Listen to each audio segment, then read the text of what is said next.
It was the summer of 2005. In a small town by the Mississippi River, deep in Louisiana, where the air was perpetually humid and smelled of mud, we, a group of young teenagers, often sought out a secluded, rarely visited stretch of the river to cool off. This spot, according to local elders' rumors, wasn't a good place, but being young, all we cared about was the refreshing cool water chasing away the scorching heat.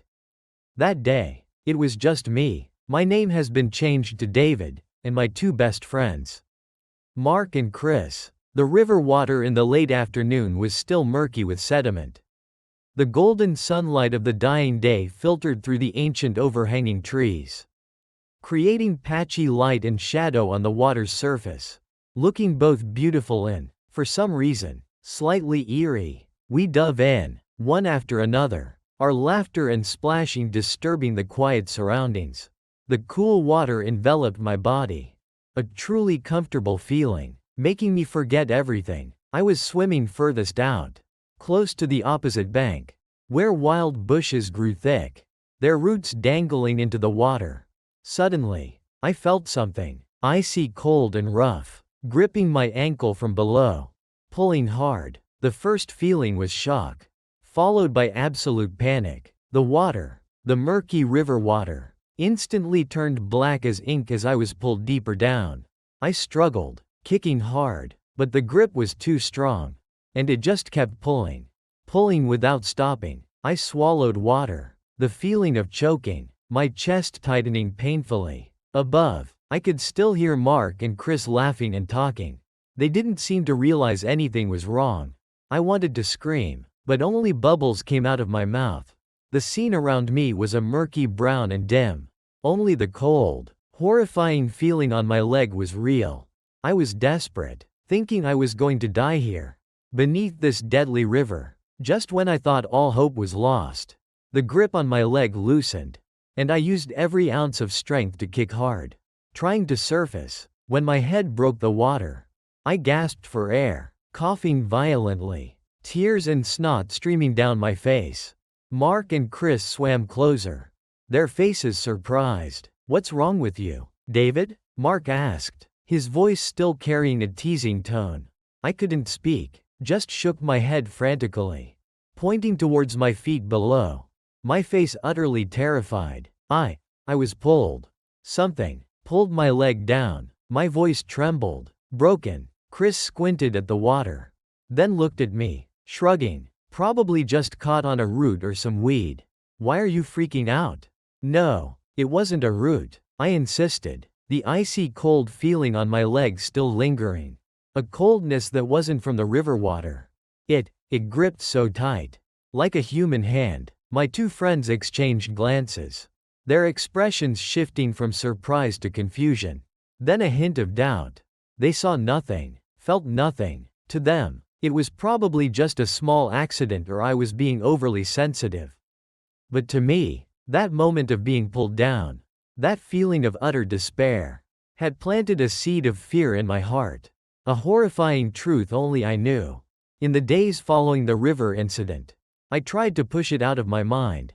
I told myself Chris was right. It was just a root or an old rope at the riverbed. But the icy feeling on my leg remained, and my dreams began to torment me.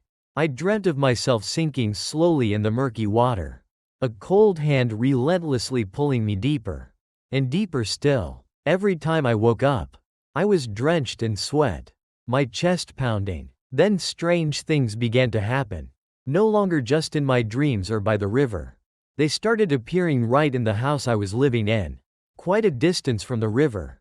At first, they were small things, easily explained away. The faucet in the bathroom would drip even though I had turned it off tightly. A small puddle of water appeared on the kitchen floor in the morning. Its source unknown, I told myself. The pipes must be faulty. Or I was absent-minded and spilled water, forgetting about it. But then, the frequency and intensity of these things increased. I began to see damp streaks of water on the floor, leading from the entrance door into the house. Even though it had been dry all day, they didn't look like rainwater or water I had tracked in. They just appeared and disappeared mysteriously. The house suddenly developed patches of sudden coldness, as if the air conditioning was running at full blast. But only in a certain corner of the room, or along the hallway. The most terrifying was the sounds. I started hearing the sound of water. Gurgling sounds, like something sinking or rising, echoing from unexpected places, from the walls, from the ceiling, even from inside the closed wardrobe.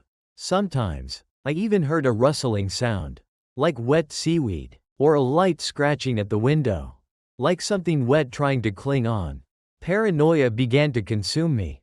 I checked the locks constantly, opened the curtains wide during the day to let the light in, trying to chase away the suspicious dark corners. I avoided the bathtub, only dared to take quick showers, and always felt like someone was standing right behind the curtain. Every time I heard the sound of water flowing, whether from the neighbor's pipes or the rain outside, my heart would pound like a drum. I became irritable, snapping at Mark and Chris when they insisted I was just stressed. They didn't understand. They didn't feel the deadly coldness that was clinging to me. The signs were no longer just water and sounds now. They became more visual, much more terrifying. I started seeing shadows flitting across my peripheral vision, always associated with the image of water or dampness. A dark shadow darted across the bathroom mirror while I was washing my face, leaving a blurry streak like steam on the surface. A tall, thin, wet figure lurked behind the tree outside the window as dusk fell, disappearing the moment I turned to look directly. The most horrifying thing happened one rainy night. I was standing in the kitchen, pouring a glass of water. As I looked into the surface of the water in the glass, instead of seeing my distorted reflection, I saw a face. It was a pale, swollen face, with wide, staring eyes filled with fear and anger. Its hair was long, tangled like seaweed, covering most of its face, but I could still see the eyes. Those eyes stared straight at me. Around the figure, I saw tangled strands, like old fishing nets, tightly wrapped around its neck and body. That face appeared only for a split second, then vanished. But it was enough to make me scream and drop the glass. Water splashed everywhere, and in that instant, I swear I heard a low, hoarse chuckle, like water flowing through a choked throat. The feeling of being touched also appeared. While sleeping, I felt an icy hand placed on my ankle, gripping tightly. I woke up with a start, my heart pounding wildly, but there was nothing there, just the crumpled blanket and the darkness. Another time, while doing the dishes, I felt a hard shove in my back, almost sending me face first into the full sink. I spun around, but the space behind me was empty. This disturbance seemed to be deliberately pushing me towards water. I constantly had small accidents involving water, slipping on a wet floor even though there was no water, spilling a glass of water on myself, feeling like someone was trying to pull my hand towards an open faucet. The fear turned into obsession. I installed extra locks on the bathroom door, drained all the water from the tub, even thought about sealing all the pipes in the house. I barely slept, always in a state of extreme nervous tension, listening for every sound, no matter how small. I knew that thing, the thing that had pulled me under the river, had followed me home, and it wanted something from me. I couldn't take it anymore. I decided I had to find out what was haunting me. Remembering the stories about that secluded stretch of river, I started searching online and went to the local library, looking for old news articles, local legends about drownings or unusual events that had happened in the area, especially around 2005 or the years prior. I spent hours poring over old newspapers, reading digitized articles. Most were ordinary news, but then, I found an old article from about 30 years ago, talking about a mysterious disappearance. An old fisherman named Thomas Hemlock, name changed, had gone out on that very stretch of river one foggy evening and never returned. His boat was found drifting ashore a few days later, but his body wasn't. The article ended there. No conclusion, no suspects, just a tragic disappearance. But what sent chills down my spine was the location where the boat was found. It was exactly the area near the thick bushes where I had swum close that day. And the name, hemlock, the poisonous plant, a type that grows in damp, swampy areas. Could there be a connection? At the same time, the haunting at my house became more violent than ever. It was no longer just strange sounds or vague shadows. The sink in the bathroom suddenly gushed water like a waterfall, spraying everywhere, as if there was immense pressure from within. Objects began to move, paintings on the walls were thrown down, causing crashing sounds. Doors slammed shut by themselves with great force, shaking the entire house frame. That night, I was trying to get some sleep when I heard intense scratching right outside my bedroom door. The sound wasn't like fingernails, but something rough, like bark or rock scraping against wood. The scratching moved slowly down towards the bottom of the door, then stopped right at the gap. I held my breath, my heart pounding like a drum. A thick, murky brown liquid, exactly like river sediment water, slowly seeped out from under the door, accompanied by a fishy, unpleasant smell, the smell of stagnant water and mud. I backed away, my legs trembling, watching the disgusting liquid spread across my floor, knowing for certain that this thing, the thing that had followed me, wasn't just a simple ghost. It carried the anger and despair of the place it died.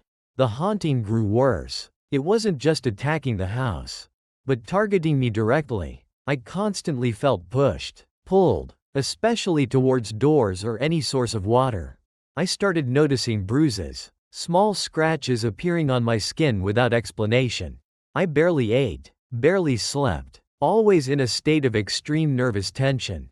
In my most horrifying dream, I saw myself standing on the riverbank, at that deadly stretch of river. Thick fog covered everything, making it impossible to see clearly. I heard the rushing sound of water, and a voice, hoarse and wet, whispered my name from beneath the river. "David, come down. It's cold, be here with me." I woke up with a start, drenched in cold sweat, my head pounded like a hammer. And a crazy thought occurred to me. I had to go back there. I had to face it. Perhaps, only by knowing the full truth, or confronting it directly, would I have a chance to escape this haunting. It was a reckless, foolish decision, but despair had overridden reason. I drove to the riverbank at midnight. The cold, damp air enveloped me as soon as I stepped out of the car. The night fog lingered, blurring everything. The river stretch appeared before me, silent and pitch black under the weak crescent moon. Not a sound, only the chirping of insects and the gentle lapping of water against the shore. I walked closer to the water's edge, the familiar cold feeling starting to creep up my spine. The river water tonight seemed even darker, deeper than usual. I stared down at the surface, trying to find any sign. Suddenly, the water surface stirred, not from wind or current. Small ripples formed in the very center of the stretch, then spread outwards. Then, from beneath the river, a shape slowly rose. It didn't fully surface, only the upper part of its body emerged, hovering just above the water's surface. It was a person, but not intact. Their skin was pale, bloated, clothes torn and matted against the body. Long, tangled hair like seaweed hung down, almost covering the face, but I could still see the eyes. The eyes were wide open, hollow and full of hatred, staring straight at me. Around the shape, I saw tangled strands, like old fishing nets, wrapped tightly around its neck and body. It was Thomas Hemlock, the missing fisherman. Not a word, not a sound, only those eyes, and the cold, heavy feeling radiating from beneath the water. A hand, bruised and swollen, slowly rose out of the water, reaching towards me, its fingers curled as if to grab. I backed away, utterly terrified. I knew what it wanted. It wanted me down there, to share its horrifying fate, trapped forever in the cold darkness beneath the river. I don't remember how I drove home that night. I only know that I sped wildly, not daring to look back. When I got home, I locked all the doors, closed the curtains, and sat huddled in the corner of the living room, trembling. The image of the hollow eyes and the curled hand from beneath the river haunted my mind. In the days that followed, the haunting seemed to subside a little. The strange noises were still there, but less frequent. The mysterious water streaks no longer appeared regularly. The cold spots in the house remained, but seemed less aggressive than before. I still felt watched, still feared water, but at least, I was no longer being directly attacked. I knew I hadn't completely escaped it. The ghost of Thomas Hemlock was still there, beneath the river, trapped in his tragic death. And a part of me, after that night's confrontation, was also trapped there with him. I was no longer the carefree, non-believer David I was before. Every time I saw a river, a lake, or even just a puddle of water on the road, I shivered. I felt the familiar coldness, and caught a fleeting glimpse of a pale face lurking beneath the surface. Death by water, its loneliness and despair, has followed me like a shadow. I survived being pulled down that time, but a part of my mind was forever submerged. This story is true. It is what I experienced. Perhaps you don't believe, but I know. I know that terrifying things exist right within our world, hidden beneath the most ordinary things. Like a river. If you enjoyed true horror stories like this, and want to hear more mysterious cases, other chilling supernatural events that I've compiled, don't forget to subscribe to the channel so you don't miss any videos. Let's explore the terrifying mysteries that exist around us.